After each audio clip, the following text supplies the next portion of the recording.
Boa noite, pessoal. Sejam todos bem-vindos. Essa é a oitava aula do nosso curso,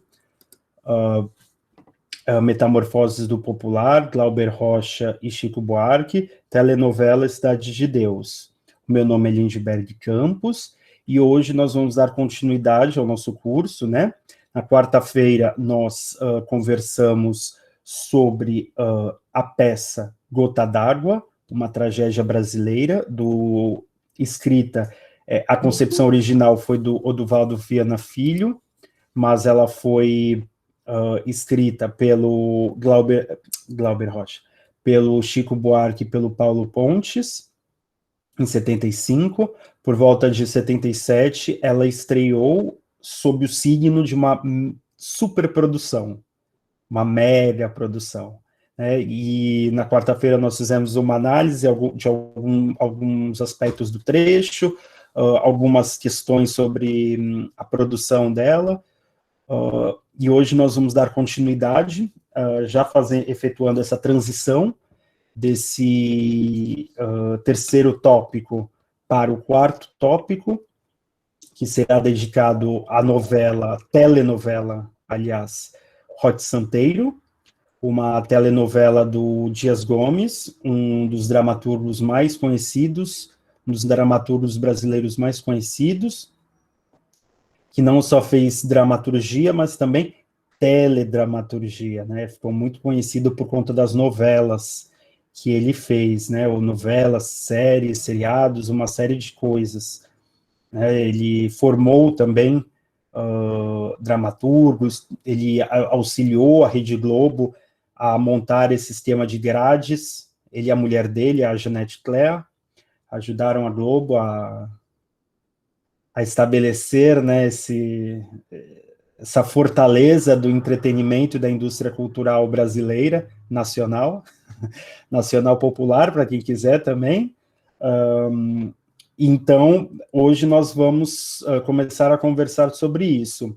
Infelizmente, né, o nosso curso tem um tempo muito exíguo, porém isso é bom, porque a ideia é justamente essa, de irmos desenvolvendo os assuntos, como são coisas que as pessoas simplesmente ignoram, ou não entendem, ou não querem saber, é uma série de textos, de obras e tal, a gente vive muito na manchete do dia, a gente não consegue ter uma visão de longo prazo.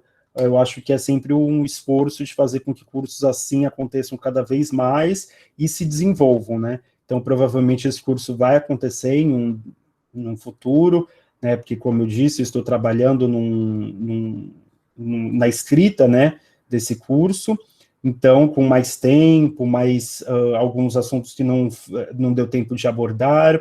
Hoje eu vou abordar mais um pouco do assunto que era para ter sido abordado no primeiro tópico, o do Nacional Popular, que aí já é uma concepção do século XX, que ficou conhecida através da obra do Antônio Gramsci, e depois foi exportada ou importada aqui no Brasil, né? Foi importada pelos comunistas e nacionalistas brasileiros.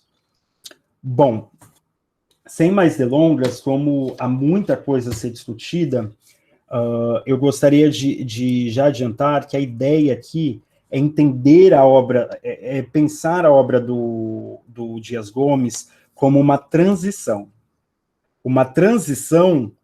do nacional popular, do ideal do nacional popular, para o democrático popular, que vai ser o programa, a estratégia política predominante das forças de esquerda da redemocratização, da nova república.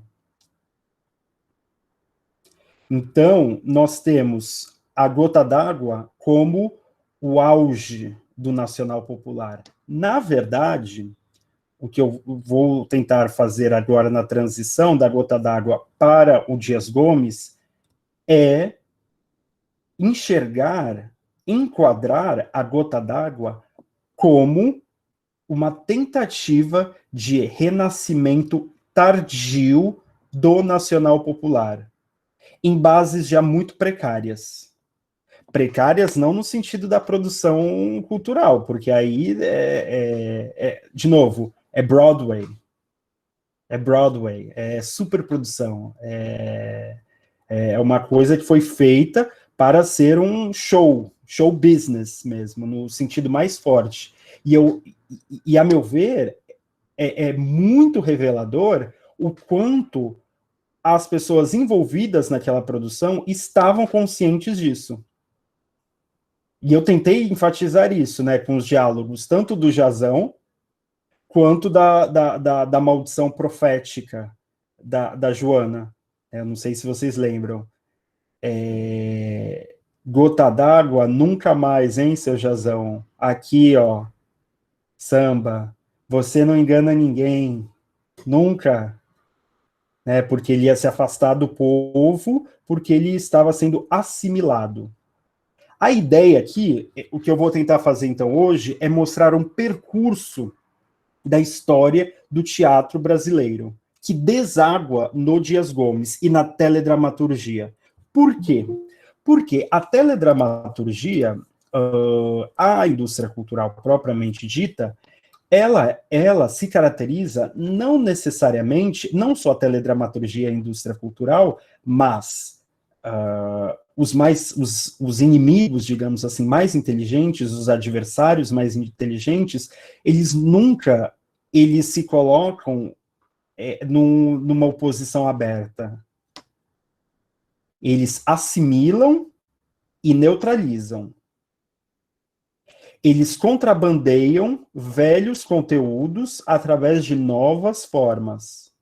É só vocês pararem para pensar que uma das coisas dos traços mais importantes da cultura pós-moderna é a paródia, não de qualquer coisa, é o pastiche, não de qualquer coisa, mas das revoluções estético-formais, estético-políticas, das vanguardas revolucionárias do começo do século XX. A fragmentação da narrativa, a desidentificação, a exposição dos meios representacionais em cena. É só vocês pensarem a ideia de transparência dos prédios corporativos. É tudo transparente, até em escola hoje em dia, né? Sabe, os prédios corporativos, mas se você ligar no Jornal Nacional, na Jovem Pan, são vidros. Nós vemos o que está atrás, a gente vê as pessoas trabalhando.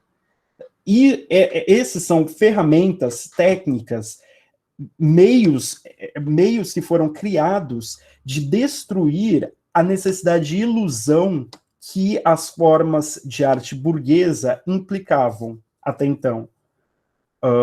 Essa necessidade de criar uma ilusão, uma janela para a realidade, essa necessidade de expor os meios representacionais, expor a representação como representação.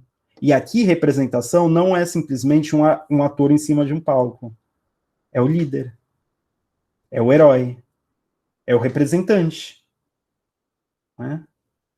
Então, evidentemente que você consegue pegar a técnica em si, pegar a inovação formal em si, esvaziá-la e colocar qualquer coisa. O clipe da MTV, como aqueles cortes rápidos e abruptos, aleatórios, como a tentativa do expressionismo de superar o naturalismo, a linguagem naturalista que já tinha sido incorporada pela indústria e pela propaganda, a linguagem referencial, a linguagem ela é vista na passagem do século XIX para o século XX como algo poluído, a linguagem referencial cotidiana, a linguagem ordinária, a linguagem direta, né? Quando o referente e o significado,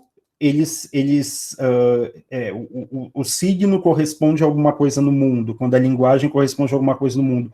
Esse tipo de linguagem, do ponto de vista de muitas vanguardas artísticas do século XIX e do século XX, ela não podia ser mais utilizada, por quê? Porque aquilo já tinha sido invadido pela máquina de propaganda burguesa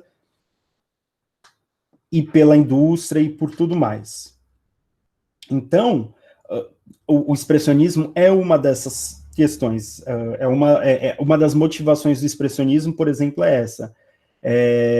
Então, o que eu estou querendo colocar é que os adversários, a indústria, normalmente, eles não têm, as pessoas elas têm um pouco de confusão em relação a isso.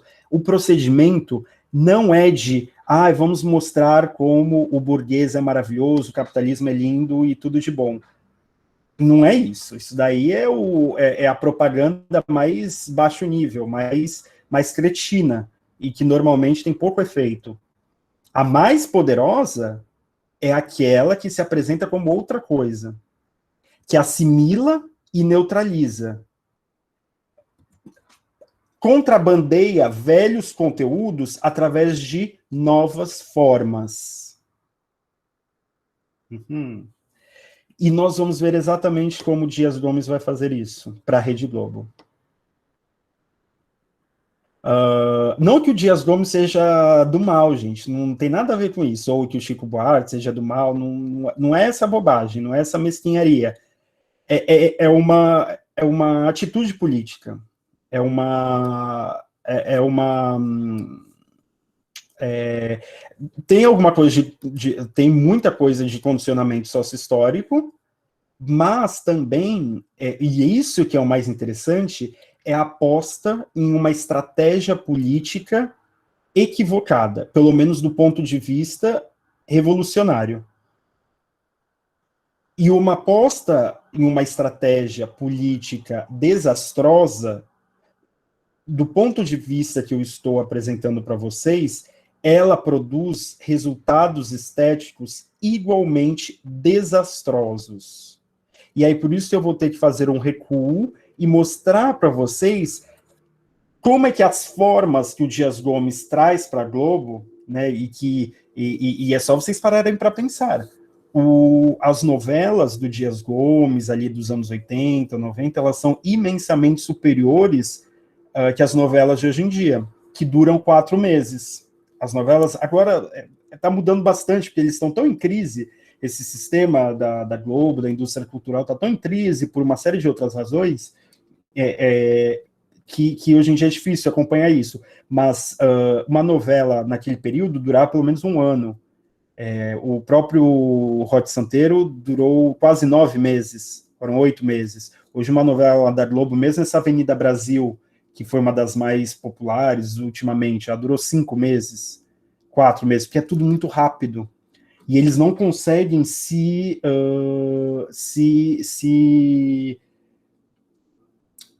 atualizar na mesma velocidade. Deixa eu tentar explicar isso para vocês de uma maneira que veja a implicação de mudanças sócio-históricas na própria produção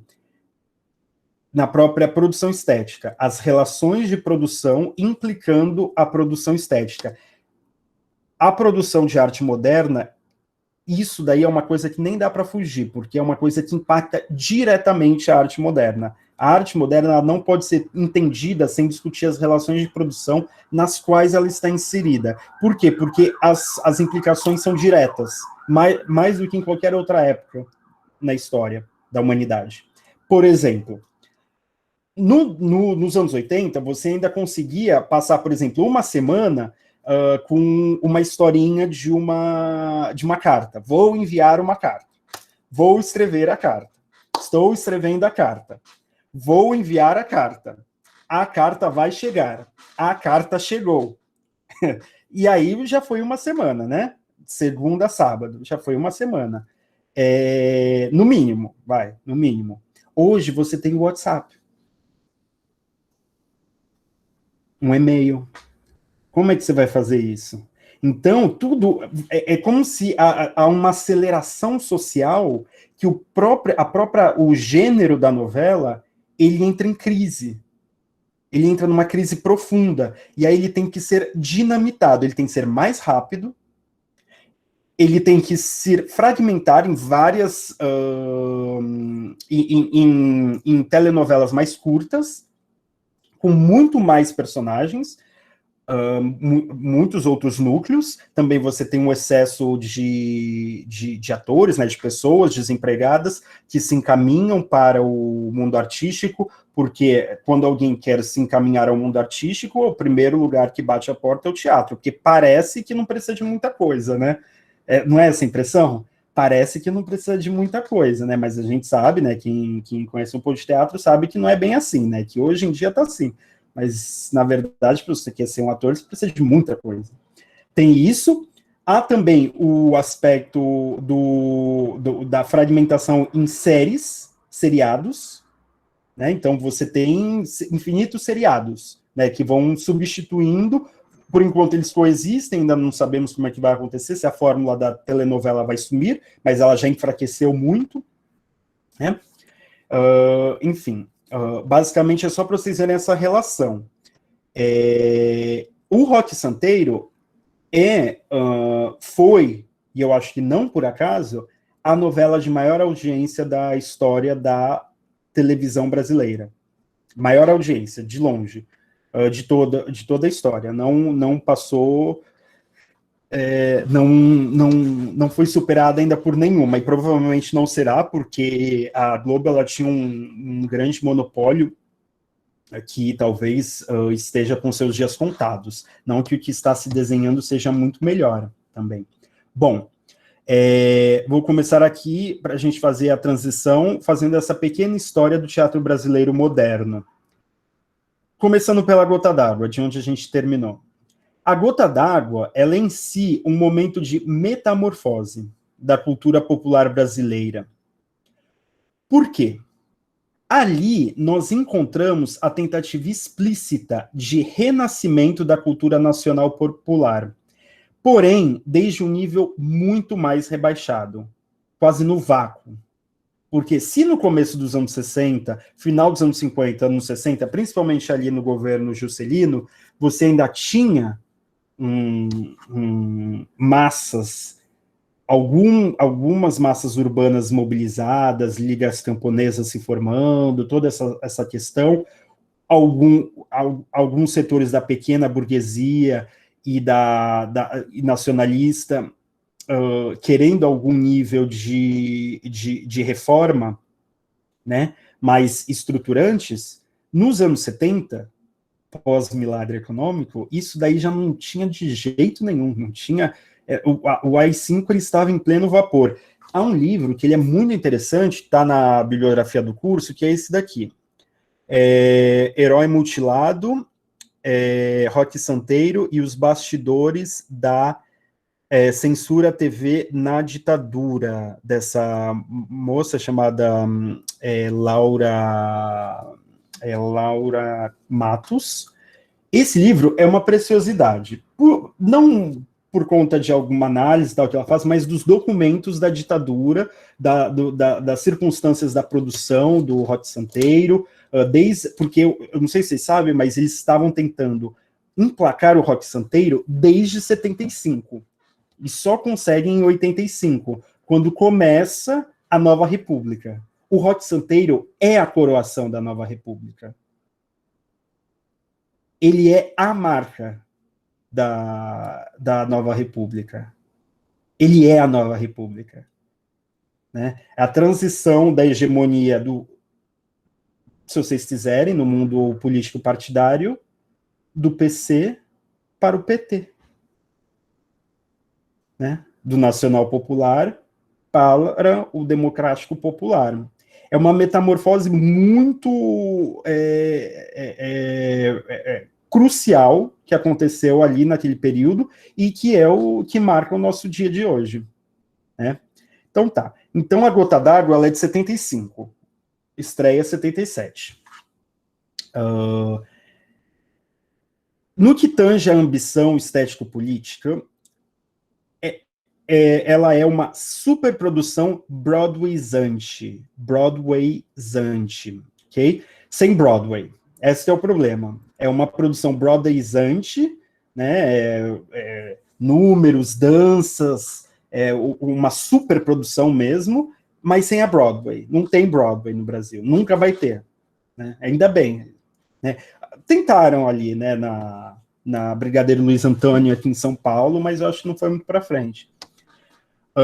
Que caracterizou esta peça, marcou definitivamente o afastamento do desejo de busca de um contato com um público mais amplo do que as classes médias e altas, conectado às lutas populares em direção a auxílios estatais e a um teatro mais empresarial. Ali selou-se um destino, ali é o ponto de chegada de uma discussão que acontece no Brasil, dos anos 50 até o final, até os anos 70, sobre qual modelo de financiamento das artes seria adotado no Brasil. Eu não vou falar muito sobre isso, porque aí já é muito para manga, mas basicamente o sistema que foi adotado aqui é o sistema mais próximo do francês. Subvenção estatal. Subvenção estatal na veia. E para o Brasil isso ainda é mais crucial, porque nós no Brasil não temos pessoas, devido ao subdesenvolvimento, à dependência, nós não temos pessoas em número suficiente para manter companhias de teatro com elencos estáveis, de acordo com o que rende uma bilheteria. Trocando em miúdos, assim, mutilando o negócio.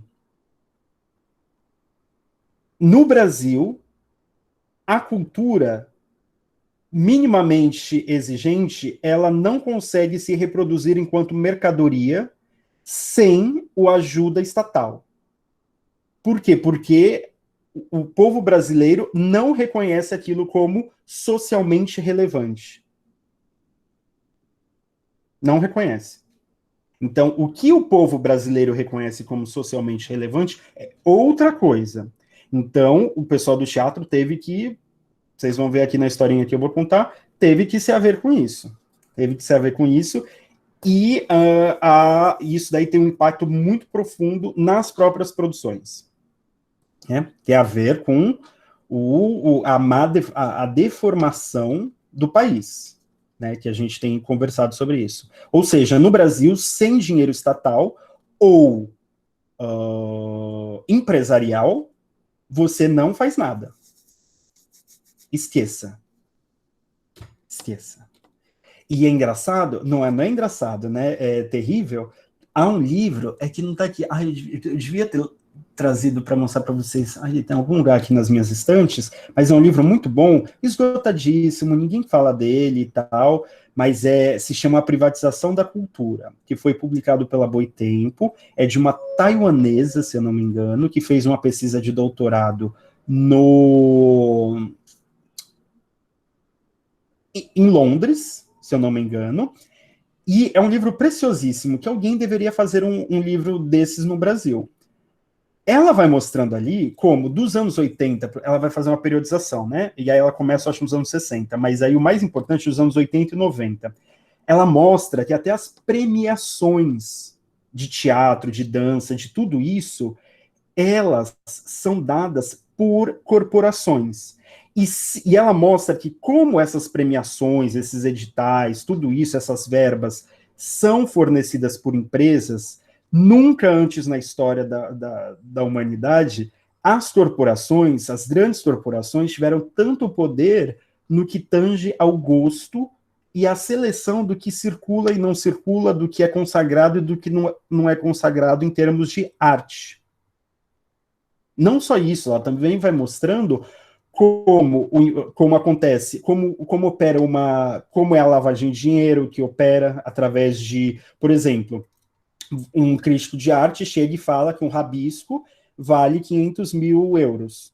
E aí o rabisco, valendo 500 mil euros numa galeria no Marais, ou em Manhattan, ou sei lá onde, no Soho, ou em qualquer um desses lugares, imagine, se alguém diz que aquilo vale 500 mil reais e você pode assinar uma nota fiscal com isso, imagine o potencial de lavagem de dinheiro internacional do que vocês chamam aí de arte. Gente. Então tá. Voltando aqui para o texto. Foi só um parêntese. Tá. Então tá. Auxílio estatal e teatro mais empresarial. Como a Iná Camargo Costa nos lembra, o grande sucesso de bilheteria de uma peça como Gota d'Água mostrou o acerto da estratégia em termos de mercado. De novo, lembrando que o Nacional Popular, desde o seu nascedouro lá no Gramsci, já vinha com essa relação entre cultura e entidades financeiras, que fazem parte da sociedade civil. Né? Então já vinha com esse horizonte que já coloca uma camisa de força forte. Né? Porque se a estratégia era a aliança de classes e a tática a disputa de espaços no aparelho de Estado, o resultado não poderia ser outro a não ser a estreiteza do confinamento da experiência teatral aos problemas do cotidiano doméstico brasileiro, em sintonia com a plataforma do socialismo num só país, que é o Nacional Popular. Como se existisse socialismo num só país. Né? A partir do momento que você tem uma revolução estritamente nacional, a restauração capitalista ela já se coloca. Por quê? Por uma razão muito bem clara, muito simples. Porque para você negociar, comprar coisas, exportar, importar coisas com outros países, outras nações, né, não só país, você precisa de dinheiro, capital. E como é que você vai fazer capital?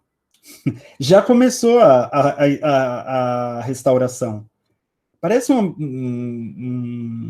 uma coisa um pouco pessimista, mas eu acho que é bem essa ideia, assim, para retomar um pouco essa questão do imperativo internacionalista da esquerda e dos movimentos socialistas e do mundo, assim. Eu não sou, imagina, eu jamais me colocaria contra ou falaria alto contra uma luta de libertação nacional, mas eu não me engano. Meus amigos, vocês podem se enganar à vontade, eu não estou nem aí, mas eu não me engano. Então, eu sei muito bem os limites em relação àquilo, eu acho que é sempre importante saber, pelo menos, né? Então, o Nacional Popular, ele está em íntima ligação com a política, com a estratégia do socialismo num só país, que é cifra para aliança de classes. A tentativa de restauração do Nacional Popular no vácuo, isto é, mas mesmo esse horizonte já sumiu do panorama brasileiro, gente. Aqui a gente está fazendo uma utopia, né? Um mundo perdido, né? Um mundo perdido, é dos dinossauros. A tentativa de restauração do Nacional Popular no vácuo, que a Gota d'Água tenta fazer, isto é, sem a existência de um movimento de massas ou uma classe trabalhadora minimamente mobilizada ou organizada, dificilmente seria capaz de produzir muito mais do que a recolocação de velhos temas e o enredamento em velhos problemas, que a própria peça ainda é capaz de configurar. Hoje em dia, os artistas nem conseguem mais configurar aquilo. O mais legal da Gota d'Água, e é isso que eu quero colocar para vocês não terem relações de idolatria com nada nem ninguém, é exatamente isso. Ali, a peça mesmo, ela é capaz de configurar essa percepção do processo de cooptação que eles estavam sofrendo. E eu espero que vocês voltam na última aula, vocês vão ver lá que está lá explícito. Né? Explícito. Então, ali ainda era capaz. Hoje, é só palhaçada. É só palhaçada. É palhaçada pura e simples. Né? Ou propaganda mal feita, né? Tipo o realismo socialista petista, que produz muitos filmes, assim, de ficar de cabelo em pé. Você pega uma peça do Dias Gomes como O Pagador de Promessa, aí você vê esses filmes que são produzidos hoje, assim, mistificando de uma maneira tão absurda o interior do sertão nordestino, imperialismo, os negócios assim, a fé das pessoas, suspense. Aí você fala, gente, o que aconteceu? O que houve? O que aconteceu? O que aconteceu está aqui, ó. Vale recordar que, desde o começo dos anos 60, aqueles mesmos envolvidos na ressurreição da estratégia de alianças de classes no plano da produção cultural, ou seja, na retomada da cultura nacional popular, já sabiam as contradições irresolvíveis no âmbito do mercado em um país como o Brasil. Em 1960, o Teatro Brasileiro de Comédia é assumido pelo Estado de São Paulo, e este acontecimento assinala a impossibilidade de uma atividade teatral que se autofinancie de acordo com o que rende a sua bilheteria. Já que no Brasil não havia e continua não havendo pessoas em número suficiente que mantenha, né, o número suficiente que mantenha companhias profissionais estáveis, com elencos estáveis. Por exemplo, você sendo um ator e tendo o seu trabalho e ganhando o suficiente para você tomar conta da sua vida, sabe? É uma coisa assim, nada muito emocionante, né? Então, quem tem amigos atores, artistas, ou que são, vocês sabem melhor do que eu estou falando, né? Mas é que hoje em dia a gente já, como a gente não conhece a nossa história, a gente acha que o mundo sempre foi o edital. O edital. Já que no Brasil não havia, tá. Este dado já revela que o subdesenvolvimento e a dependência inviabilizam a produção e a circulação de uma prática mais exigente. Por quê? A subvenção estatal e o patrocínio privado até podem abrir oportunidades de inserção no mercado, mas é igualmente verdadeiro que é da natureza do mercado o processo de neutralização da matéria cultural proveniente tanto das lutas políticas quanto da arte de vanguarda. Neutralização. Você pega alguns temas e você os neutraliza. Aí fala, olha ali a crítica social na novela da Globo. Eles estão colocando ali justamente para acabar com aquilo. Até as pautas, né, das minorias, dos negros, das pessoas LGBT, tudo isso, das mulheres, vai sendo tudo engolido como se fosse o Gargantua, né, a gente leu, o Gargantua ele estivesse peidando aquilo. É mais ou menos por aí. Você lembra o Gargantua do Rabelais? Daí o movimento dos dramaturgos que se juntaram aos CPCs da UNE ter sido ele mesmo uma tomada de atitude diante da constatação daqueles limites e pressões impostos pela estrutura sociopolítica do capitalismo brasileiro. Apesar de ser inegável que a derrota coroada pelo golpe de 64 serviu de condicionante sociohistórica para o adeus às armas e a reposição de velhos conteúdos por meio de novas formas, é só vocês pensarem que, às vezes, você pega um experimentalismo estético e você traz, novamente, a remitização da vida, né? Há muitas companhias de teatro que vivem disso, fazem um teatro, um negócio experimental. E aí traz o retorno ao misticismo, à mistificação, às sinestesias, às emoções, às sensações, né? Ao choque em si, para si, e por aí vai. É mais ou menos disso que nós estamos falando. Então tá. A deterioração da arte, dos artistas e da própria luta. É tão real que uma peça de transição como Gota d'Água não somente registra aquele procedimento de cooptação do teatro, demonstrando uma má consciência no sentido de dor na consciência aqui, por parte dos artistas envolvidos, como também ela ainda é capaz de configurar a percepção da degradação dos dominados, né? A Joana, quem diga, né? Que aquele processo implica, e o destino que aguarda aqueles artistas cooptados. Tudo isso por meio da maldição profética de Joana. Gota d'água, nunca mais, seu Jazão. Samba, aqui, ó. Você não engana ninguém.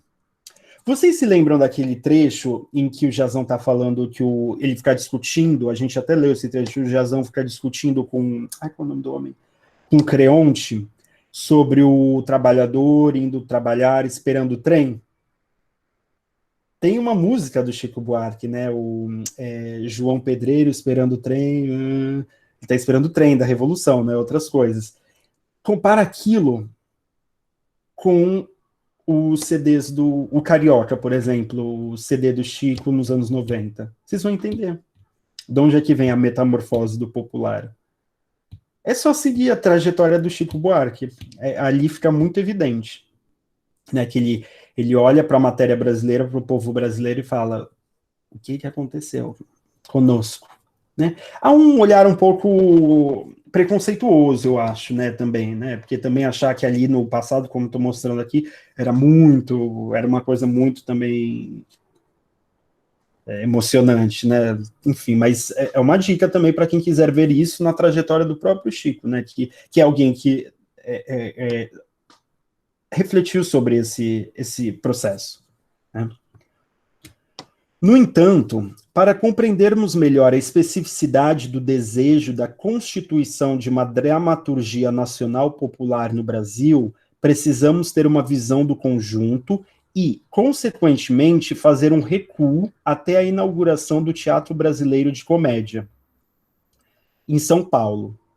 Este teatro foi construído e inaugurado em 1948, por iniciativa de um industrial chamado Franco Zampari. Esse homem, ele era um engenheiro das indústrias Matarazzo. Vocês estão fazendo as conexões? Matarazzo? Alguém já passou em frente à Prefeitura de São Paulo? Então, a Prefeitura de São Paulo, o Palácio do Anhangabaú, é uma construção feita no estilo, nos anos 30, né? O estilo neofascista. Neofascista. Fascista mesmo, né? Por que coloca esses neo, né? Eu odeio esses neo. Neoliberalismo, neo-stalinista, eu não entendo essas coisas. Concorrer um neo para quê? Para confundir, né, as pessoas. Enfim, é isso. Estão fazendo as conexões, então tá. Então, esse Franco Zampari era o engenheiro das renomadas indústrias Matarazzo, aí trabalhou todo mundo lá, Marieta Severo, Paulo Outram, Cacilda Becker, todo mundo, Fernanda Montenegro, aí depois foi todo mundo saindo porque o negócio entrou em crise muito rapidamente. Então, montaram esse teatro em 48 e contou com apoio financeiro de parte da elite paulistana no seu desejo de ter um teatro profissional, estável, né? Uma comédie française, uma comédie française, né? Para quem sabe o que é isso, né? Um teatro que tem em Paris, né? Muito tradicional e tal. Eu estou usando aqui o desejo de ter um teatro, aqui uma referência direta à formação da literatura brasileira do Antônio Cândido, no qual ele fala que ele vai contar a história dos brasileiros no seu desejo de ter uma literatura, né? Então aqui é o desejo dos paulistas, no caso, de ter um teatro. Tal empreendimento deve ser entendido como parte do processo mais amplo de modernização ou desenvolvimentista, desencadeado no Brasil pelo fim da Segunda Guerra Mundial, que vai de 39 a 45, e a queda da ditadura Vargas. O TBC, ele instaura os parâmetros da moderna administração mercadológica da cultura, que vigora mais ou menos até hoje. Há diferenças muito importantes, mas mais ou menos é isso, né? É uma administração empresarial da cultura. Só vocês verem. Produtor cultural, o que é um produtor cultural? É um proxeneta. Deve ter uns aí, né? Eu tô falando, né? É que eu tenho uns amigos que são, e eu brinco com eles, né? Falando, vocês são os... Ai, como é que fala? O que alicia as putas? Como é? O cafetão. Você é um cafetão, né? Porque é isso, porque não é que as pessoas são do mal, é que é isso, foi transformado nisso, né? Mas seus anos de ouro se encerraram por volta da segunda metade da década de 50. Não porque o investimento empresarial para um mercado cultural em expansão estivesse equivocado, mas por seu próprio desenvolvimento contraditório, né? Você fazer uma comédie française no Brasil? Como assim, né? Uma coisa cara, um teatro é uma coisa muito cara. Ainda mais você ter um elenco profissional estável. E eles traziam, deixa eu ver se está aqui, mas assim, gente, o TBC ele foi inaugurado em 48 e ele só foi ter um diretor de arte brasileiro em 60. Então, 12 anos, eles só traziam os melhores, os gringos, para cá, para encenar. Aí é que tá. O TBC, ele queria instituir melhorar o gosto, né? E aí eles traziam tudo, né? Pirandello, teatro moderno mesmo, né? Para tentar elevar um pouco o gosto, né?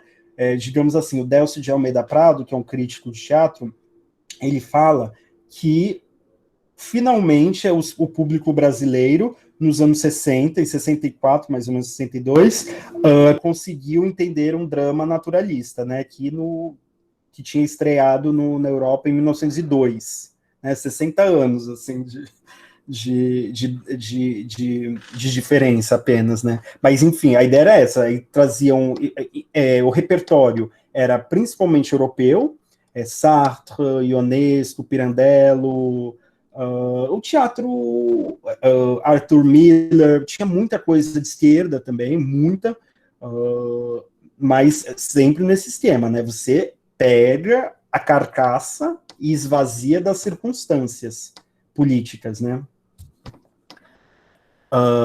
Então, tá. Alguma coisa do modelo empresarial do TBC já não tinha mais condição de sobreviver. E era isso que precisava desaparecer, porque aquilo que estava fazendo com que esse esquema de teatro ele entrasse em crise, que era alguma coisa do modelo empresarial do TBC já não tinha mais condições de sobreviver, o elenco estável, administrado como empresa, agora mostrava-se economicamente inviável a seus custos proibitivos e, portanto, um luxo ou um privilégio que precisava ser eliminado o mais rapidamente possível. Como dito anteriormente, em 1960, o TBC vai à falência. E Zampari entrega a direção do teatro a uma sociedade administradora.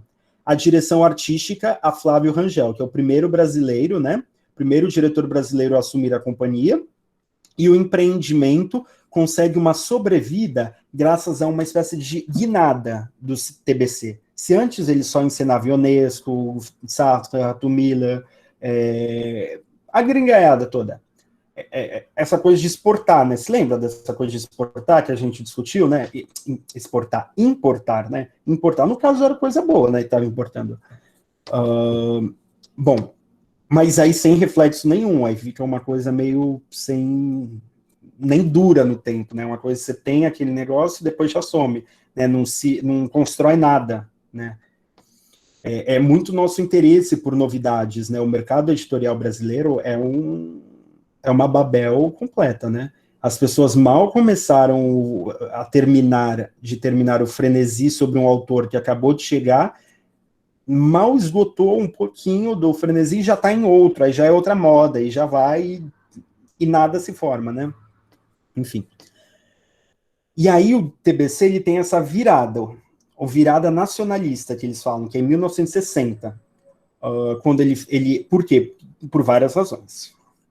Por quê? Porque havia, de fato, os seus concorrentes, que já estavam fazendo peças que refletiam sobre a realidade brasileira, refletiam sobre a realidade brasileira, era uma maneira de conseguir a subvenção estatal, que precisava, porque não dava mais para viver com a bilheteria, porque era muito cara, os ingressos eram muito caros, e também por causa das condições socio-históricas, né, a politização, a mobilização do que ia acontecendo.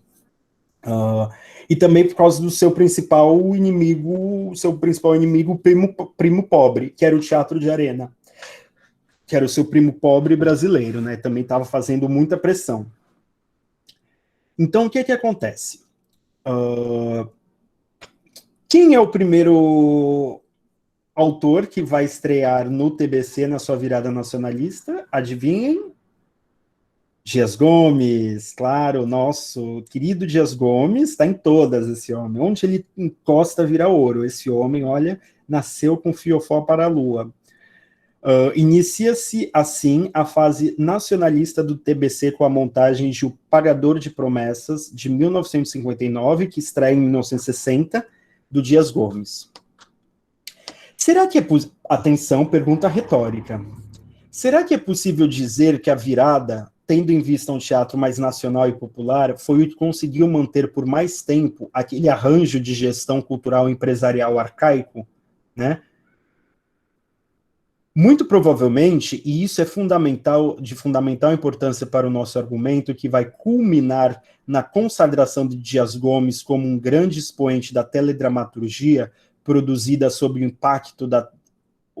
pacto de classes da transição lenta e gradual da ditadura militar, que vai de 64 a 85 oficialmente, para a nova república, nosso atual regime político, né?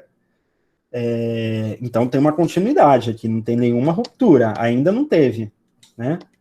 Tem uns que querem salvá-la, outros que querem apressar seu fim. Não sei quem vencerá. Feito esse breve parênteses, voltemos para a nossa breve periodização da história cultural popular brasileira contemporânea. À medida que o TBC ia se especializando em trazer diretores, atores e peças francesas, italianas, norte-americanas, etc., ao longo dos anos 50, tanto a concorrência quanto o público iam se ampliando e se diversificando de tal modo que a situação se mostrou insustentável até culminar na crise que acabamos de descrever. Nesse mesmo diapasão, pode-se dizer que o Teatro de Arena, fundado em 1953 em São Paulo, para ser uma espécie de concorrência mais pobre e brasileira do TBC, também não ia muito bem das pernas, até a estreia de Eles Não Usam Black Tie, do Gianfrancesco Guarnieri, em 1958, né? Eles Não Usam Black Tie. Tem até um filme também. Essa peça, originalmente concebida para ser o canto de cisne, uma expressão da Iná, o canto de cisne, né, o adeus do Teatro de Arena, né, é sempre isso, né, uma companhia de teatro tá sempre à beira de fazer o seu canto de cisne, né, o seu canto derradeiro. Essa peça ela foi originalmente concebida para ser a última do teatro e que também se encontrava em grave crise. Acabou se convertendo não apenas em um imenso sucesso de público, como também um tipo de inflexão na produção nacional rumo a um teatro não dramático. De fato, se nós vermos a história do teatro brasileiro nos anos 20, 30, ali você já encontra tentativas, essa crise do drama, quando o drama começa a narrar, ele começa a ter elementos mais épicos, ele deixa de ser uma coisa doméstica e começa a tratar de assuntos mais políticos, mais coletivos. Você já tem no Oswald de Andrade, o Rei da Vela, notadamente, outras iniciativas. Mas é aqui que esse processo ele ganha consciência. E que ele se enraiza de tal modo que cria uma tradição, uma tendência da qual o Dias Gomes ele emerge, ele se filia, né, nesse caldo de cultura, de inovações artísticas, técnicas, que ele se filia, que é dentro da esquerda, que é dentro do teatro moderno, que é uma vertente do teatro moderno, é o Nacional Popular. E que vai dar na Globo, na Rede Globo de Produções, no Boninho, no Roberto Marinho. É aí que vai dar o negócio. Tá. Então tá, estamos aqui no Eles Não Usam Black Tie. Tá. Afinal de contas, do que se trata essa peça, brevemente?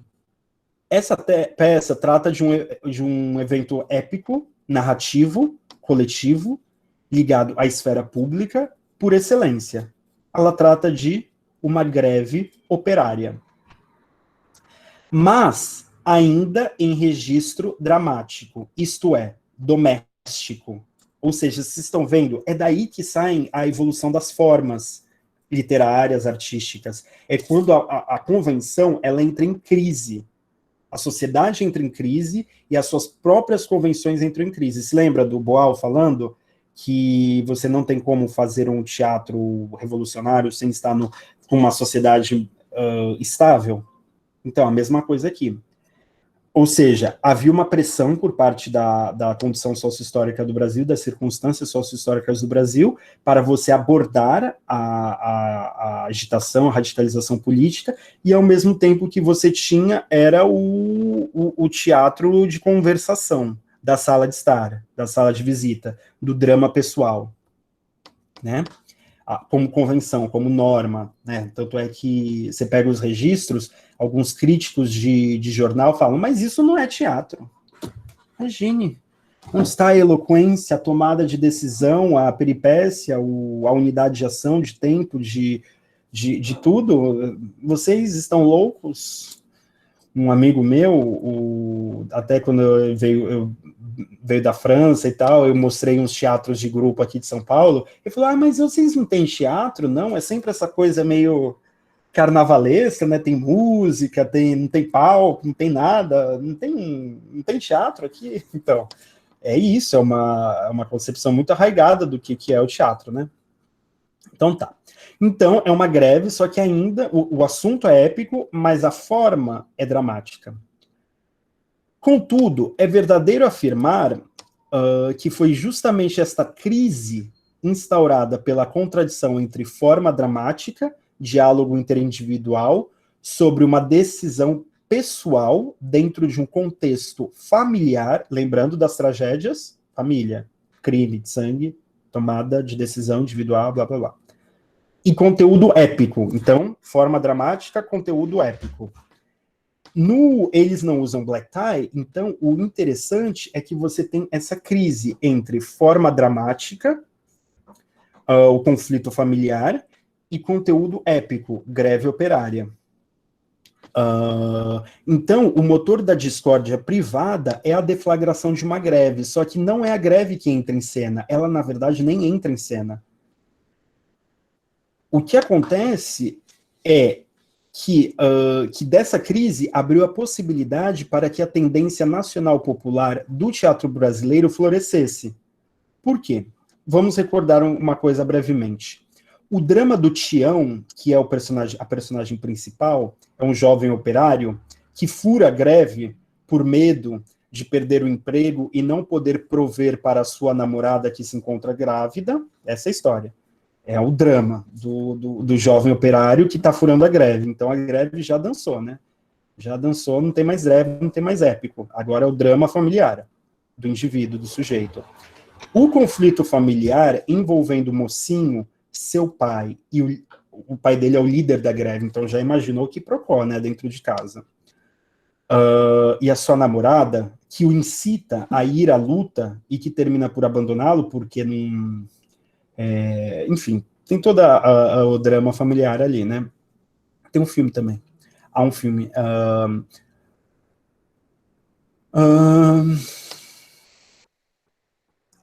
Então, toda essa estrutura, né, esse conflito familiar, nos deixa entrever que a greve era só um plano de fundo e não conseguiu penetrar a forma do espetáculo ela mesma. Ou seja, por mais que o conteúdo sócio-histórico da ascensão de lutas populares provocadas pelos distúrbios da inviabilidade do modelo econômico em que a estrutura sociopolítica estava assentada, que já se fazia sentir na reversão do padrão varguista de acumulação de capitais implementada pelo Juscelino Kubitschek. Aí vocês vão lá e veem o que o Juscelino Kubitschek fez. Até hoje, se vocês perguntarem para Haddad, Lula, Ciro Gomes, Boulos, eles vão falar que o grande presidente da história do Brasil foi o Juscelino Kubitschek. Foi ele. E aí vão lá pesquisar por quê que foi ele, tá? Além de ter tirado, né, a capital de Brasília, do Rio de Janeiro para Brasília, né, a capital do Brasil, do Rio de Janeiro para Brasília, tem outras coisinhas que ele fez, né? Então, o governo Juscelino Kubitschek exerceu uma pressão tão forte que a convenção dramática, herdada como modo natural de se fazer teatro, ainda era muito forte. Então, por mais que tivesse essa pressão, a forma dramática de se fazer teatro ainda era muito forte. Esse descompasso produziu resultados artísticos do maior interesse, precisamente porque escancarou os problemas de se abordar uma temática da esfera pública, que diz respeito a todo mundo, uma greve, uma guerra, isso é o épico, né, o narrativo. No caso, a luta política que desencadeou a greve e, portanto, ligada ao épico, com a norma desenvolvida para se lidar com os tópicos da esfera privada, embates familiares, a dramática. Essa crise no seio do drama-conversação, até então visto como prestação natural para se representar a experiência brasileira, só pode ser compreendida se conectada a um movimento mais geral. A esse respeito, façamos uma melhor precisação do que é esse teatro moderno, né? Para situar o Dias Gomes exatamente, né? Porque é daqui que ele forma, né? Na história das formas. Basicamente, você tem o drama burguês. O drama burguês, ele tem como pressuposto o Lukács vai achar que tem drama burguês desde o Shakespeare, mas principalmente o Diderot, no século XVIII, em que o pressuposto histórico do drama burguês é o indivíduo, é a livre iniciativa, é o indivíduo que tem nas suas mãos a ação para mudar o seu destino. Isso é o drama burguês, daí o diálogo, a eloquência. Tudo se resolve através do diálogo, da discussão e tal. Isso a gente já está lá no Totó, né, no Aristóteles, né, dessa coisa da imitação, da ética, do diálogo e tal, mas ali no drama burguês isso se radicaliza. Com o passar do tempo, principalmente no século XIX, principalmente com alguns eventos, como a Comuna de Paris, em 71, o crack da Bolsa de Valores eu acho que é Frankfurt, é na Alemanha, em 73, a antessala da Primeira Guerra, a passagem do século XIX para o século XX, a ascensão dos impérios, né, a divisão da África entre os impérios europeus, o plurindustrialismo com a unificação da Itália e da Alemanha e a chegada também do Japão, né, nas suas industrializações. Então você não tem mais a França e a Inglaterra hegemonizando a indústria. Então você tem plurindustrialismo e, não por acaso, esses poderes vão se degladiar no começo do século XX, na Primeira e na Segunda Guerra Mundial. Então tudo isso faz com que o pressuposto histórico do drama, o indivíduo, dono de si, do capitalismo concorrencial, ele entra em crise. E o drama burguês, ele entra em crise. Aí você tem o Strindberg, o Chekhov, em que o diálogo, e aí vai chegar no Beckett. Aí se vocês pensarem em Beckett, ou um Sartre, um pouquinho antes, mas o Beckett é onde isso se radicaliza. O diálogo, ele implode. As pessoas não conseguem mais se comunicar, porque o indivíduo some como pressuposto sócio-histórico. O indivíduo, ele não tem mais a sua livre iniciativa e ele não pode ser deixado solto, tem que ter um controle ali. Então, o drama entra em crise e esses autores, vários, aí tem o Lukács, o Peter Zonge, o Rosenfeld, várias pessoas que fizeram a historicização disso, né? Você vê ali no final do século XIX a crise do drama, em que a crise do drama significou um individualismo. Se antes o pressuposto era o indivíduo, agora você tem a ideologia do individualismo, né? Essa incomunicabilidade, todas essas questões, a tendência ao abstracionismo, e por aí vai. O diálogo que não se completa, a comunicação que fica impossibilitada, etc. Uma das soluções para isso foi encontrada pelo teatro épico. Ou seja, de você fazer com que o teatro comece a narrar, ou volte a narrar, porque o teatro parou de narrar e perdeu seus elementos épicos com a hegemonia do drama burguês, que é a forma da novela, primordial da novela, né? Essa que é a forma da novela. Então, o drama, o teatro épico, o teatro narrativo, ele resolve a crise do drama deslocando, deixa eu pegar aqui, deslocando o centro do sujeito, do indivíduo, para a ação coletiva. A ideia épica de teatro, citando Anatol Rosenfeld, a ideia épica de teatro resulta de uma concepção que coloca o centro fora do indivíduo, nas relações sociais, na ação coletiva, na disputa, nas grandes questões políticas que são colocadas. Então, tanto é que falam, mas não tem profundidade psicológica, né, esses tipos que tem nesses teatros, nesses romances e tal. É porque não tem mais isso, né? Tem? Será que tem? Se você é um indivíduo único e singular, será?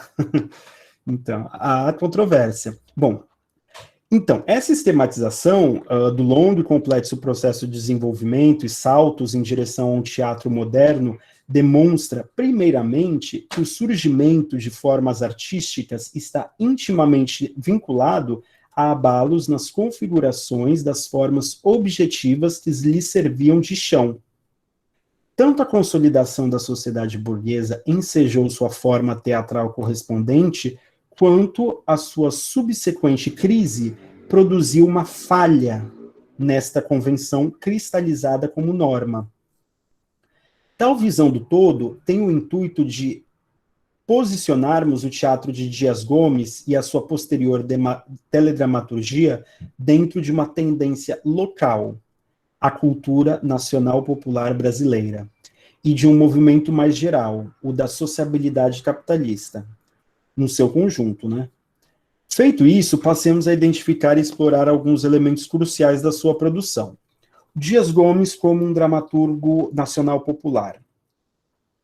O Pagador de Promessas, que é a sua peça que ele estreia, né, que ele fica realmente famoso, é uma espécie de marco na obra do Dias Gomes, não apenas porque ela o coloca na linha de frente do que era até então o meio de produção teatral brasileiro mais avançado daquele tempo, como também pela sua realização estético-política profundamente coerente. Isso não pode se reclamar em relação a esses dramaturgos, né, que vão do teatro para a televisão.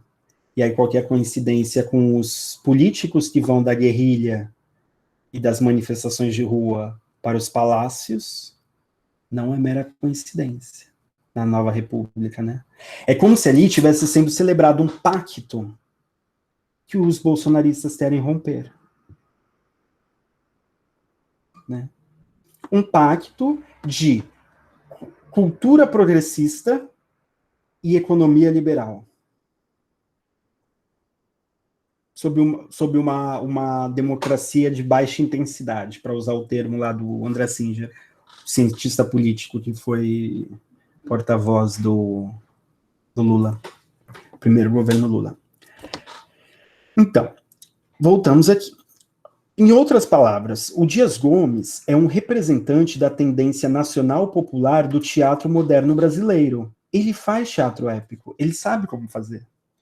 E ele sabe como atenuar os aspectos do drama burguês ali e de encontrar outras soluções e de inserir a crítica social, porque o próprio nacional popular brasileiro, ele vem dessa fonte. Ele é um dos braços dessa evolução do teatro moderno que eu tentei colocar, que eu tentei arrumar aqui para vocês, de maneira muito breve.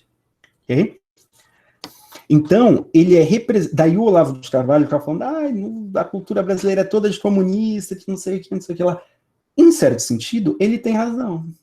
Se a gente for parar para pensar. Quer dizer, tinha, porque aí isso daí já acabou também, isso daí acabou. Agora é só o baixo nível, né? Mas desse ponto de vista, é porque era o que ele estava vendo, né, na época. Mas também ele faz por maledição também, para difamar e para inverter as coisas, né? Transformar tudo que é comunismo em liberalismo. Mas se a gente for parar para pensar, a esquerda, ela é sócia desse condomínio. Tá aqui. É por isso que cola. Né? A gente fala, mas como assim? O William Bonner não é comunista? Mas os comunistas apoiam o William Bonner. Falam que não gostam do William Bonner, mas defendem a mesma coisa. Entendeu? Tá. Dias Gomes é um representante da tendência nacional popular do teatro moderno brasileiro, sobretudo porque ele mobiliza todo um arsenal forjado após anos de modernização ou desenvolvimentismo cultural, para gerar uma dramaturgia de identificação nacional, isso é muito importante, identificação nacional e em favor do povo. Duas coisas. Identificação nacional, a favor do povo. Perspectiva do povo. Popular. Nacional, popular. Lembrando que quando o Gramsci vai fazer a discussão sobre o nacional popular, ele coloca exatamente isso, que a questão aqui é que o intelectual nacional popular, que é o intelectual orgânico, ele é o intelectual que confere unidade e coesão à classe. O intelectual orgânico da classe dominante é o intelectual que dá unidade e coesão à sua classe e repõe a estrutura social de dominação da sua classe para as outras. Ele se volta não só para a sua classe, mas também para as outras. Então, o nacional popular é mais ou menos a mesma coisa. Ele se volta para as duas classes, de modo a estabelecer um convívio, né? Um convívio, e aí, supostamente, um convívio, uma aliança, uma colaboração, uma conciliação, de modo a fazer com que isso dê certo, correto? E aí, quem sabe, formar uma burguesia, aí tem todo o papo, né? Uma burguesia enraizada que olhe para o seu povo e se reconheça, e aí, não sei, despertar um dia, ter um afã nacionalista ou de amor à pátria e parar de aferrolhar as pessoas ou aferrolhá-las de maneira mais humana, e por aí vai. Tá? Então é isso. A dramaturgia dele, que está no Rote Santeiro, é identificação nacional e em favor do povo. Isto é, se há um elemento estrutural na sua produção, na produção do Dias Gomes, ele pode ser encontrado na sua propensão à conciliação, tanto artística quanto política.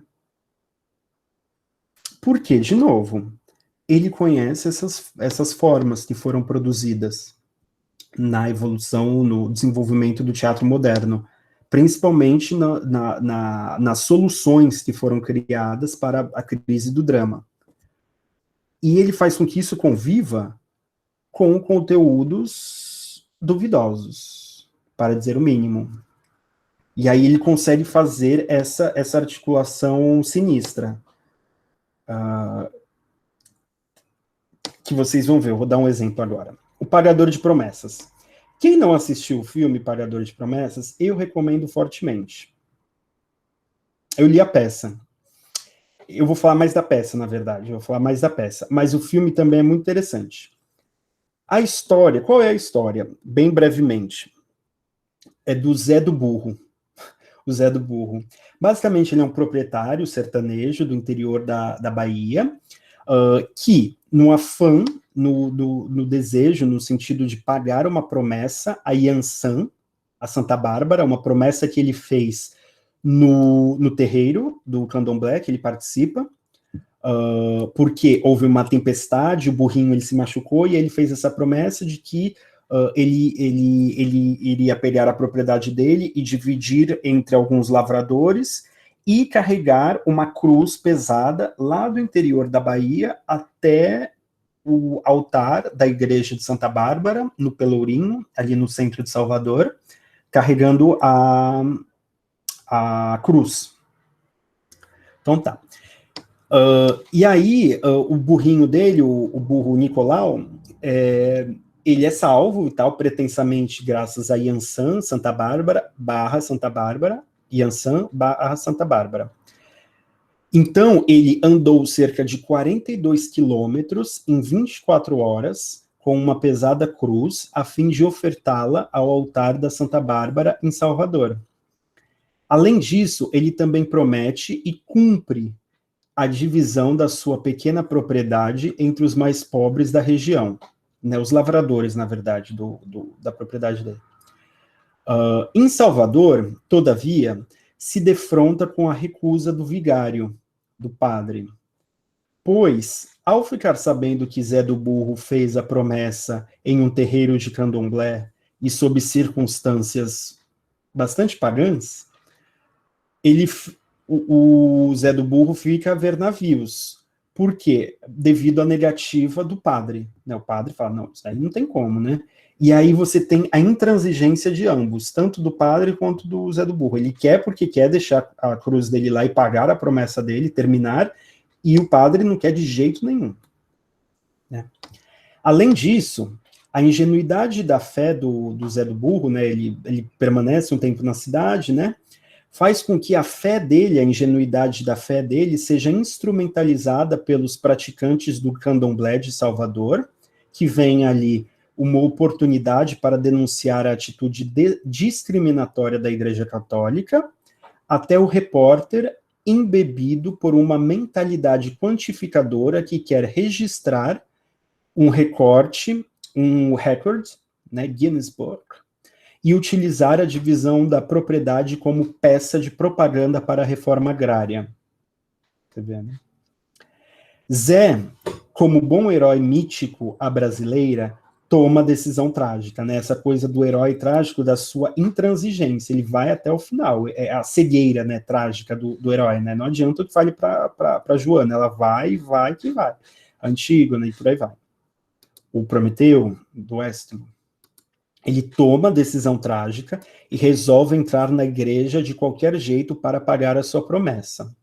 Sua atitude é apoiada por uma parte da população pobre da cidade, mas o padre resolve chamar a polícia para impedi-lo de entrar e Zé do Burro termina morto em meio à confusão entre policiais e a massa a seu favor. Ele vai adquirindo seguidores como um bom sebastianismo brasileiro, né, um bom Messias, né? Então ele termina morto, em meio à confusão entre policiais e a massa a seu favor. No final da história, a multidão enfurecida o coloca na cruz, ele é crucificado, e força a entrada na igreja. A promessa é paga, pós a morte, né, póstumamente, né? E aí encerra a peça. Melhor que Bacurau, hein? Aqui vemos aquele ímpeto do experimentalismo formal que desloca algo do normalmente restrito ao âmbito privado, a fé, para a sua resolução na esfera pública, ao mesmo tempo que vemos certa complacência e conluio com as fraquezas, mazelas e alienações humanas entendidas como consequências das condições sócio-históricas supostamente imutáveis. Ou seja, aí vocês já estão vendo aquele esquema, aí vocês entendem por que eu contei toda essa história do teatro moderno brasileiro, para entender o que o Dias Gomes está fazendo na Globo, até hoje, né? É isso. Ele pega e ele consegue transpor um tema que seria, a princípio, puramente dramático, seria uma coisa trágica, mística, uma coisa meio transcendente. Ele desloca essa questão da fé cega, da ingenuidade da fé, para a esfera pública, se transforma em uma revolta popular, digamos assim, e envolve uma série de discussões, reforma agrária, entre a questão da prostituição, a degradação das cidades, porque ele vai vendo vários demônios vão aparecendo na cidade, né? Tem o problema da incomunicabilidade, enfim, do subdesenvolvimento, vão entrando várias coisas, ou seja, tem esse deslocamento da esfera privada para a esfera pública, mas, ao mesmo tempo, o tratamento que o Dias Gomes dá à a isso é o típico tratamento complacente e condescendente que o nacional popular dá às questões ditas nacionais e populares, que é essa complacência, esse conluio, essa vista grossa, assim, não, deixa o povo se alienar, mas é assim mesmo, e aí vai abrindo a porta para muita coisa, né? Você abre a porteira e vai passando. Aí qualquer coincidência com a política cultural adotada por muitos partidos de esquerda, movimentos, aí eu acho que não preciso me alongar isso. Ou anti-intelectualismo também, é uma coisa muito importante aqui. Essa peça não apenas enquadra a tentativa de forjar um herói brasileiro por meio da celebração do estágio místico, mágico e pré-discursivo de Zé do Burro, isto é, por meio de uma remitização da vida, como também por intermédio da sua posição de indivíduo contra a sociedade, um sujeito desprotegido contra os poderes estabelecidos da Igreja e do Estado. Se em Berço do Herói, Roque Santeiro, nós veremos o Dias Gomes recheando a ideia do herói com muita sátira e ceticismo, em O Pagador de Promessa, ele produz uma espécie de autêntico herói em sua cegueira trágica e obstinada, bem como em sua conduta calcada tão somente na sua consciência moral prática. Mais do que isso, ao arregimentar seguidores e fiéis dispostos a lutar em seu nome, Zé do Burro se converte em uma espécie de messias, cujo retorno é ansiosamente desejado pelo povo brasileiro, que se afoga em uma miséria brutal. Aqui, o mais importante que eu gostaria de salientar e destacar é o seguinte: o aspecto do herói brasileiro. Há esse livro que é muito interessante aqui, O Mito e o Herói no Moderno Teatro Brasileiro. É um livro do Anatol Rosenfeld, um desses alemães, desses europeus que vieram para o Brasil e ajudaram muito na formação das nossas letras, que vieram para o Brasil no século XX, fugindo do nazismo, da guerra e tal. E, basicamente, o motivo desse livro ele chega para os grupos de teatro no Brasil e fala: de onde eu venho, o herói não é mais possível, me mostrem um herói aí. E aí ele acaba identificando um herói no estilo quase clássico nas peças do Dias Gomes. É um dos exemplos. Por quê? Porque além de estar numa chave trágica, digamos assim, o Zé do Burro, ele tem essa cegueira trágica, ele tem toda essa coisa, ele é movido não por um intelectualismo, por uma moral prescritiva, mas por uma substância moral que é ele mesmo. Ele encarna a substância moral. Não tem uma coisa que se separa dele, porque ele não consegue nem se comunicar. Há um momento em que ele está discutindo com o padre, e ele fala: moço, o senhor não me entendeu, ninguém ainda me entendeu. Não há comunicabilidade. Ele é guiado só pela substância da consciência prática moral dele. Não é uma coisa que tem um conjunto de valores morais de um lado, que devem ser colocados na tábua, e o herói que vai segui-los. Não, o herói é a expressão deles, está substanciado nele. O herói como o representante do povo, por aí vai. Essa ideia mais clássica do que seria esse herói aos moldes clássicos. Né? Qual é o problema disso tudo? Eu não discordo quando o Rosenfeld sugere que esta história ameaça glorificar um mundo superado e sacrificar a veracidade a uma visão romântica, saudosista, bem como a heroicizar o subdesenvolvimento, porque há isso. Isso é o nacional popular. Mas penso que isso ainda está longe de chegar perto do que de fato está em jogo aqui. O recuo estratégico do nacional popular à política de aliança de classes Isso que é o crucial.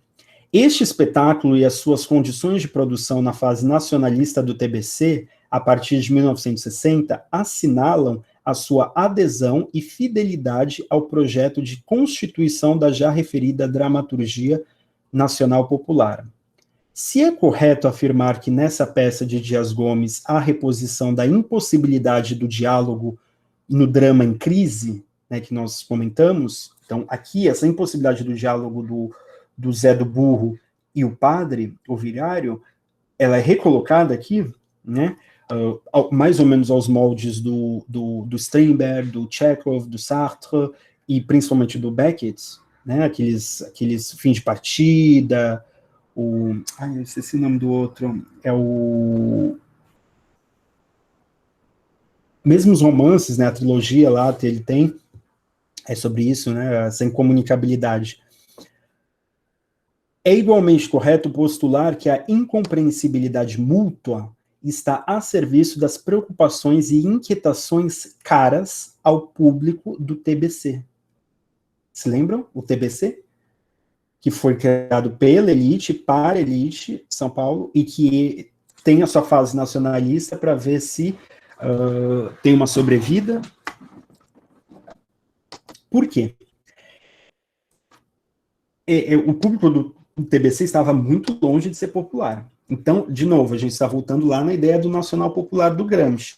O que é a ideia do nacional popular do Gramsci, que aqui já aclimatou de outro jeito? A primeira coisa do nacional popular é para falar que, antes de qualquer outra coisa, é importante lembrar que o Gramsci jamais delimitou precisamente um conceito de nacional popular a ser aplicado à torto e à direito.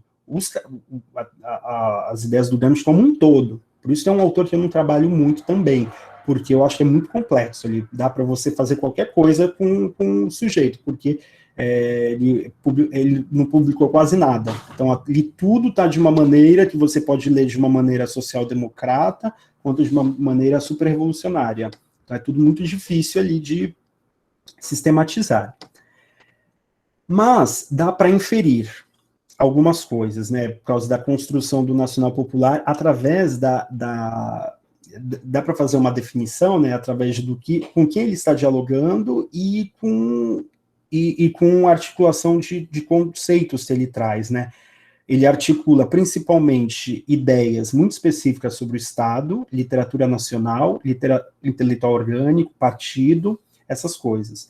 E aí, grosso modo, o que ele enxerga é que na Itália, um dos problemas ali é que você tem a literatura nacional, que é artística, são os grandes autores que chegaram ao patamar de entrar no cânone nacional, e você tem uma literatura popular, mas as duas não se conversam, diferentemente de outros países que conseguiram formar escritores nacional popular. Ok? Populares. Por exemplo, a ideia seria de você fazer uma literatura popular que é também artística, que eu estou usando os termos dele. E aí você teria uma literatura nacional popular. Aos moldes, e o exemplo que ele dá, aos moldes de autores como Dickens e o Victor Hugo, na França e na Inglaterra. Daí, eles seriam os paradigmas também dos lugares onde houve uma revolução burguesa de fato. Daí, o nacional popular ser uma proposta de revolução cuja direção está com a burguesia. Entender por onde vai? Aqui eu barbarizei um pouquinho, mas é só para a gente já ir concluindo. Então, o que tem aqui? O que a gente tem aqui é que essa articulação do pagador de promessas, essa incompreensibilidade mútua, está a serviço das preocupações e inquietações caras ao público do TBC, que estava longe de ser popular, de tal sorte que uma ponte entre estas duas classes era erigida justamente através da questão da possibilidade ou não da liberdade individual. Porque se, por um lado,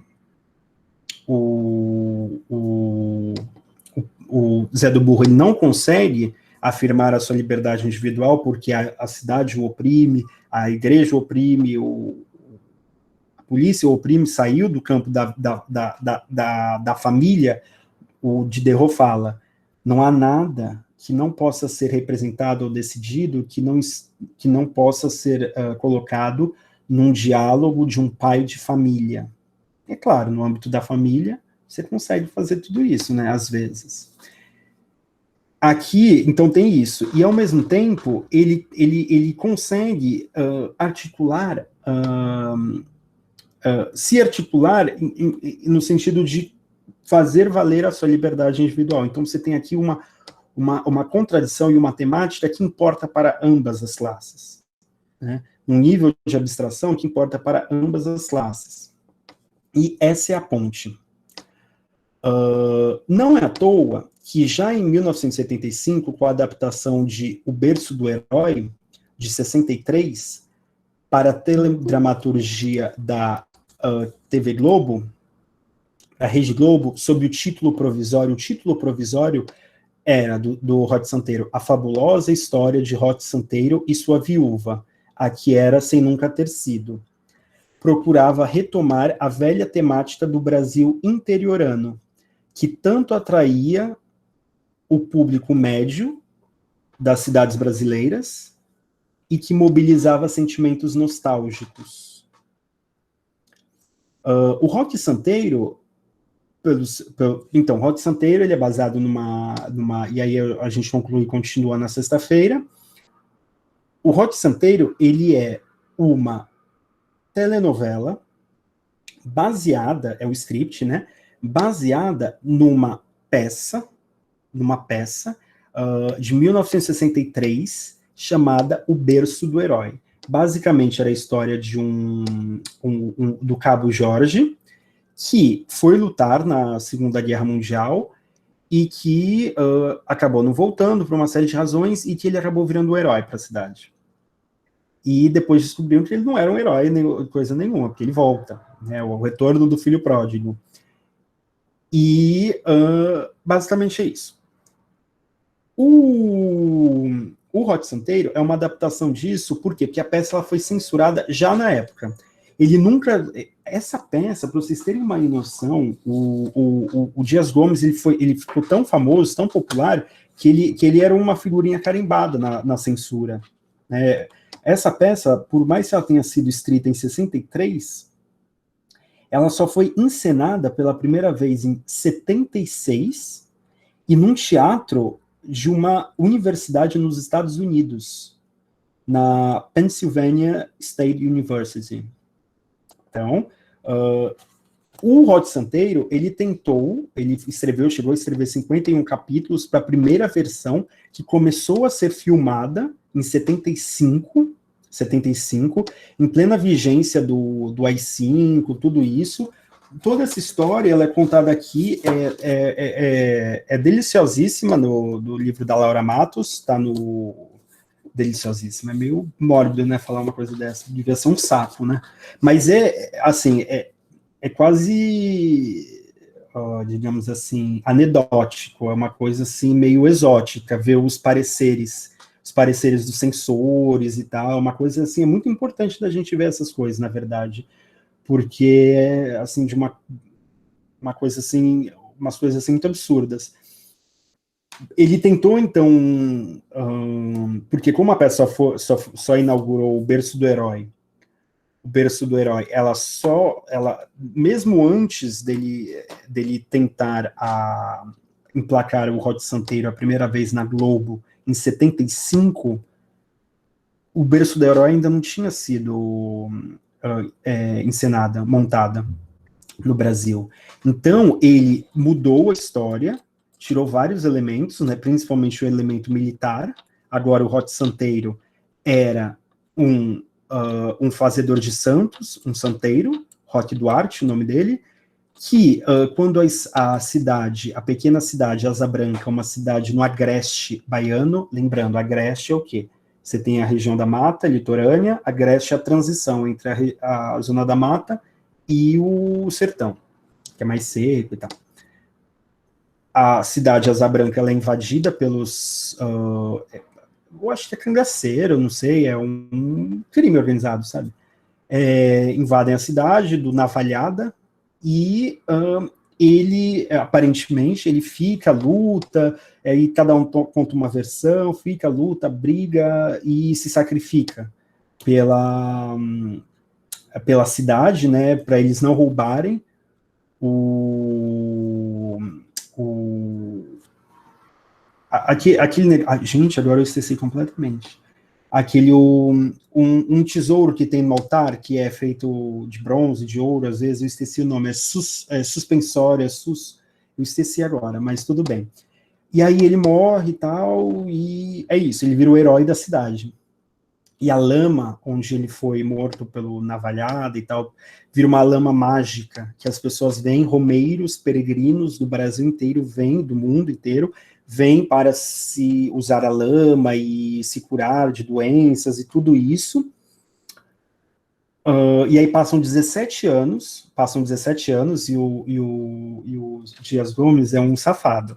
O que ele fez? A peça era, em 75, ela ia se passar nos anos 50 e tal, para não ter nenhum problema com a censura. Mas quando ela é autorizada em 85, ele faz com que ela se passe na contemporaneidade para coincidir os 17 anos com 1968, né, o ano do AI-5. Então, o ano que um falso milagre foi realizado, né, por falsos heróis. E ele retorna, e o problema do retorno dele é muito simples.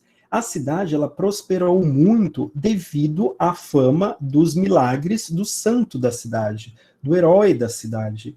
Tanto é que a novela, a gente vai ver uma ou duas cenas amanhã, na sexta-feira, antes de começar terminar o curso, com o último tópico, mas a primeira sequência de capítulos é dedicada justamente à inauguração da estátua do Rod Santeiro na praça principal da cidade. E nós vamos vendo como foi montada toda uma indústria da fé, né, de peregrinos, turistas.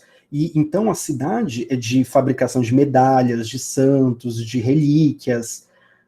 Como a cidade ela é dependente do mito desse herói, que na verdade ele não morreu,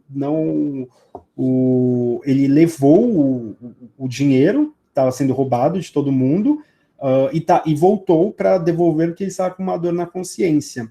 E aí você tem uma divisão, né, nos núcleos da novela, da telenovela, entre aqueles que acham que ele tem que revelar a verdade para o povo, aquele povo que tem uma fé séria, uma fé muito forte nos milagres, nas promessas que eles fazem ao Rod Santeiro, e outros que são contra dizer a verdade, porque aquilo significaria a dissolução, a sedição da cidade.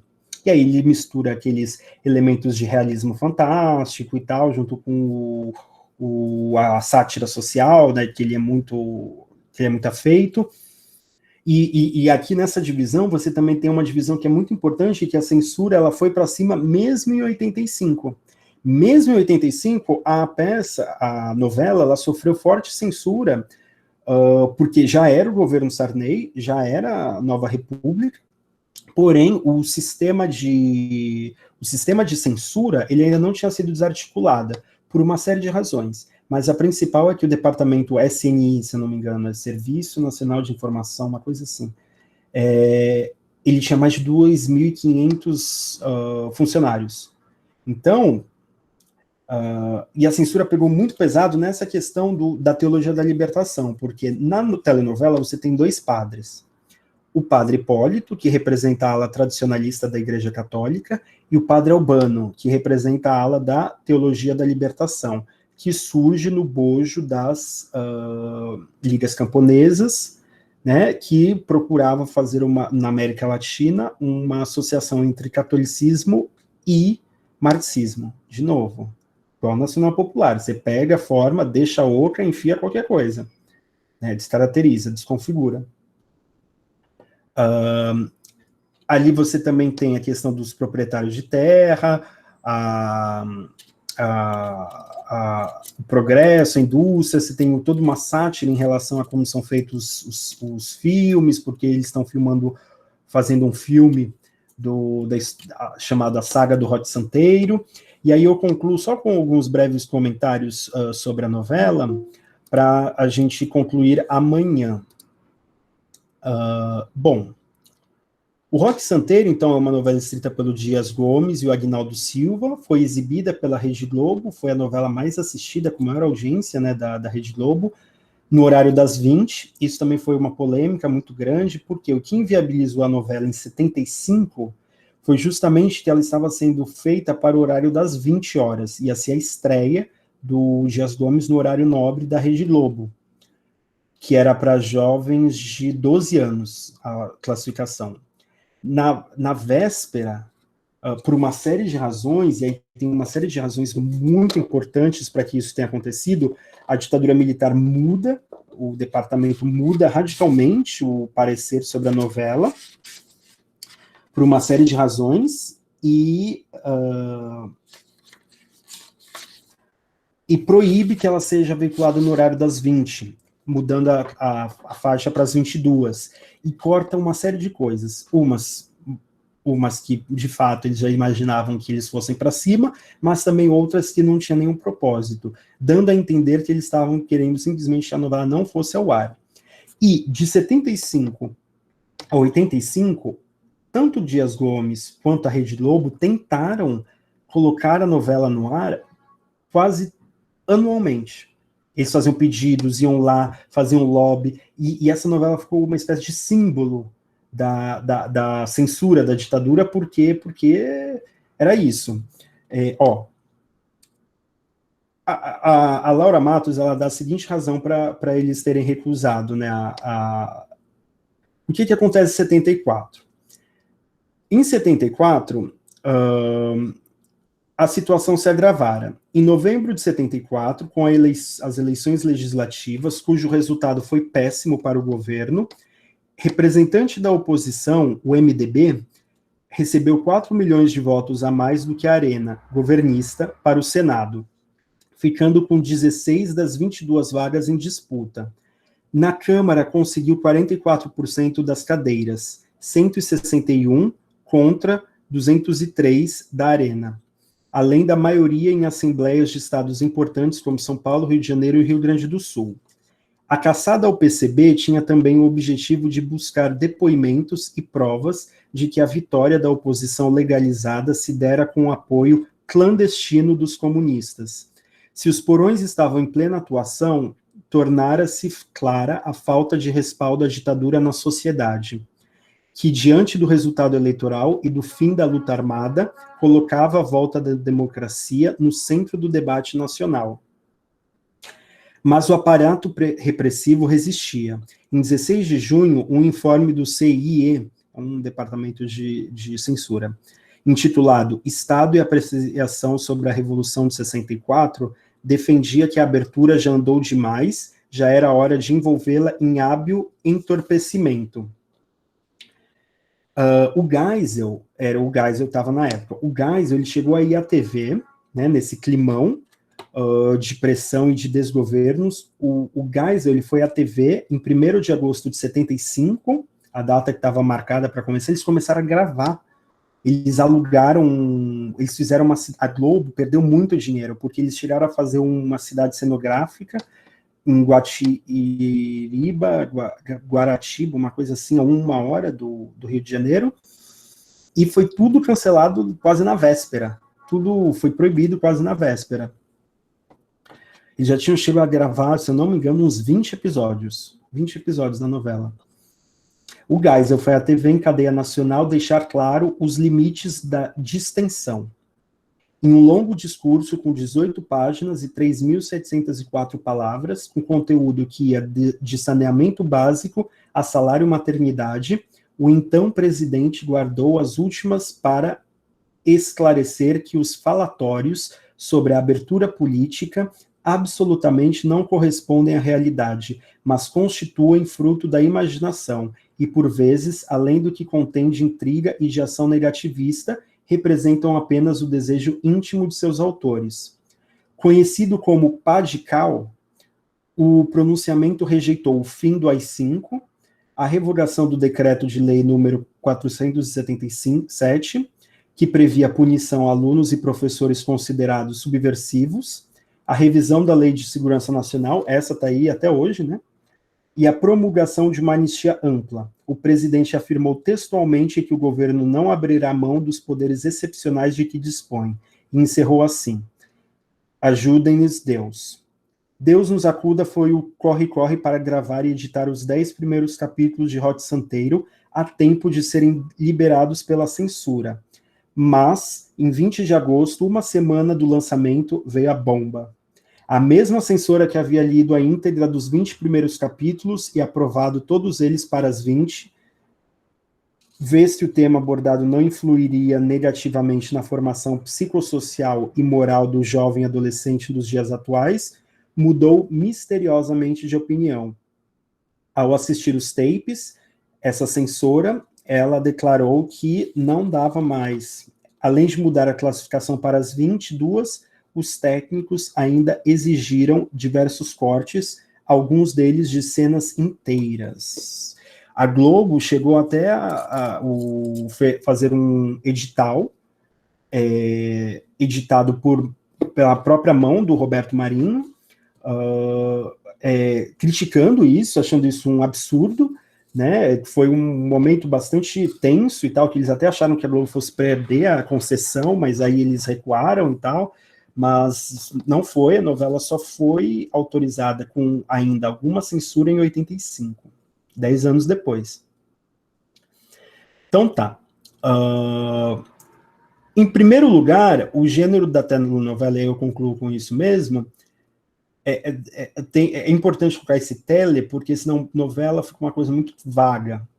A junção do prefixo tele significa distância, como algo como uma novela à distância. Isso é muito importante. Isso daqui é um curso à distância, né? Um telecurso. Telespectador se diferenciaria da sua forma não prefixada por aludir a um sujeito que se encontra em um outro tempo e espaço daquela encenação que foi previamente gravada. A reiteração diária da captura da imagem de um objeto estendido no tempo por 8 meses, como foi o caso do Hot Santeiro, não deve ser pensada de maneira dissociada de algo similar como uma ontologia da imagem fotográfica, né, como ficou conhecida pela teorização do André Bazin, de 45. A defesa ortodoxa do plano sequência como princípio de produção da obra se vale da possibilidade de permitir com que a alma do objeto emerja dele ao ser enquadrado de forma fotograficamente realista.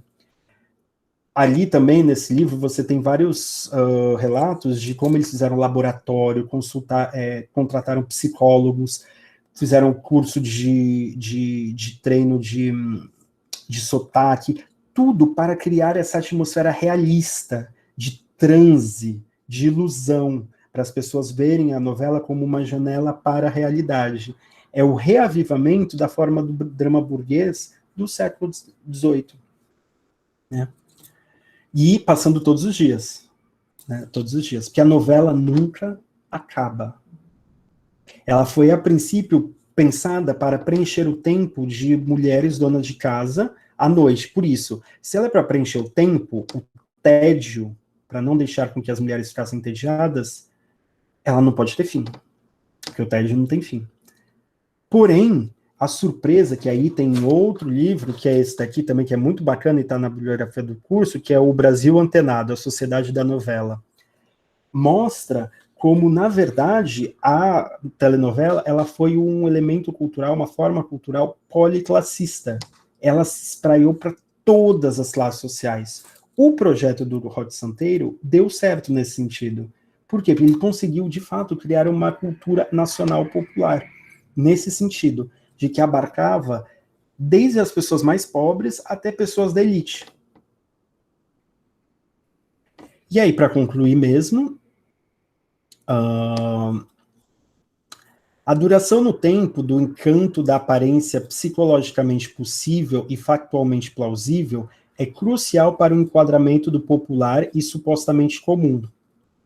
Entretanto, se comparada às telenovelas mais recentes, logo se percebe que o princípio construtivo da montagem estava muito mais presente naquela fase da televisão do que hoje. Às vezes, o Dias Gomes, ele intercala cenas do pessoal gravando o filme do Rod Santeiro, né, que tem um núcleo de uns jovens que estão gravando um filme sobre a saga do Rod Santeiro, né, sobre aquele acontecido que ocorreu ali, e intercala cenas disso, das cenas dos beijinhos, do rock, essa cena bem... E eles sabem que eles estão fazendo aquele negócio do amor romântico e tal, uma coisa bem idealizada, meio boboca, intercalando com as cenas no prostíbulo, na boate, sexos.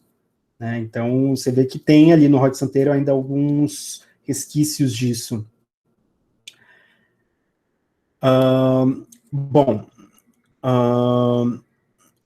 O princípio da atuação das personagens segue em linhas gerais o manual daquelas típicas versões mais ilusionísticas e naturalistas, apesar de haver exceções muito importantes, como a viúva porcina, que encarna aquele artificialismo canastrão que parece ser uma sátira do próprio gênero das telenovelas, e que está em profundo, o registro que ela usa de atuação, ela está em completo oposição à própria figura do Rock.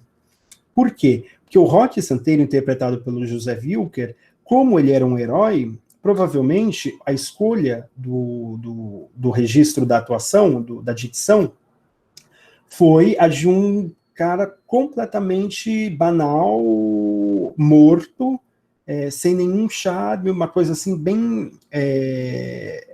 como é que fala? Sóbria, e ela, a viúva porcina, aquele furacão, né? Ou seja, o herói, o santo, né, eles escolheram de fazer isso, né, nesse ceticismo em relação ao herói que o Rock começou, o Dias Gomes começou a desenvolver já nessas outras obras.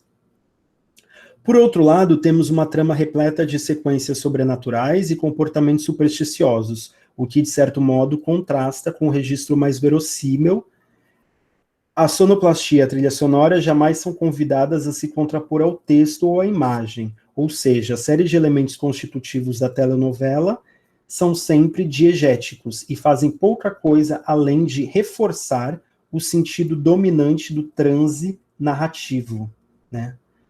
Há, no entanto, um elemento metanarrativo. A história de Rock Santeiro é, da perspectiva do telespectador, televisionada e das perspectiva da lógica interna da obra, filmada.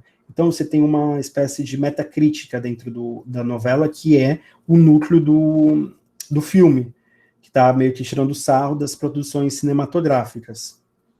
Né? E isso daí são alguns elementos que ficaram, né, dessa fase mais vanguardista da época do Dias Gomes, e que ele traz ali. E e aí eu concluo exatamente com isso, o próprio Antônio Gramsci, ele fala disso. Ele fala, as massas são conteudistas. Porém, se um grande artista desenvolver os seus conteúdos, ele vai ser o melhor naquilo que ele faz. Por quê? Porque como ele tem o traquejo da forma, da elaboração formal também, ele vai dar àqueles conteúdos uma possibilidade de impregnar, de permear várias camadas sociais que é surpreendente. Então, e aí eu gostaria de concluir com isso, e aí continuar só fazendo pelo menos análise de uma ou duas cenas amanhã, sexta-feira, antes do Cidade de Deus, é justamente isso. No Brasil, o Nacional Popular, ele se completou. Ele é a política cultural de aliança de classes. Porém, ele se transformou, nessa passagem para o Rod Santeiro, na televisão, no democrático popular. Que aí eu vou falar um pouquinho, um cadinho, quase nada disso, na sexta-feira. Por quê? Porque esse que é o programa dos partidos de esquerda no Brasil. É o democrático popular, que já é outra coisa, que já é uma adesão completa e o apagamento completo de qualquer perspectivas de mudanças estruturais na sociedade brasileira. Por quê? Se você coloca que vai ser apostado na institucionalidade e no acúmulo de forças das forças populares em aliança com entre quem trabalha e produz, para fazer reforma agrária ou qualquer outras coisas, é porque você não quer fazer isso. Não existe essa possibilidade. Então, você tem que ler com espírito de porco, né? Você tem que ler para além do que está escrito. É exatamente a ideia desse curso, que vocês se relacionem com os textos e com as imagens, não de uma maneira subjetiva, não de uma maneira desarmada, mas de uma maneira histórica, de uma maneira crítica, né? Que a gente consiga ler as imagens de maneira crítica e histórica, e não subjetiva. Então, é isso. O que fica é exatamente essa transição, essa metamorfose do nacional popular, que culminou nessa história que eu contei hoje para vocês, para o democrático popular, que é uma coisa que vigora até hoje.